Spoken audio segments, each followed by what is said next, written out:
এই বাচ্চাদেরকে কিডন্যাপ করার পর তোরা কি করিস? আমরা মানবো না, লাঠির মধ্যে মরিচ লাগাই দিব নাকি? না, ভঙ্গ করি না। সেজন্যই ও সত্যি কথা বলছে না। ও জানে যে ওকে আমি কিছুই করব না। অভিষেককে আমি বরখাস্ত করেছি। দাদব, জি স্যার। এখানে আশেপাশে ভালো লোকেশন কোথায় আছে? একটা এনকাউন্টার করতে হবে। আসে। আমি অভিষেককে কল করছি। জি স্যার। স্যার হ্যাঁ অভিষেক, স্যার আমি কইতাছি স্যার, একটা কাজ ছিল। স্যার আমারে মাইরেন না স্যার, স্যার তারে কল করেন। ক্যামেরা অন করো, বল। প্রথমে বাচ্চাদের তুইলা আস্তানার পিছনে উঠানে নিয়ে যাই।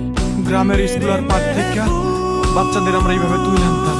বাচ্চাকে চোখ, কিডনি আর হার্ট বাই করে গোয়াতে পাঠাই দিতাম। ওইখান থেকে ইসরায়েল, ব্রাজিল, তুরস্ক, চীন, মেক্সিকোর মতো দেশে এগুলো পাঠাই দেওয়া হইতো। এরপরে ওগো নানান শহরে পাঠানো হইতো ভিক্ষা করার লাগে। তোরা এত নিচু?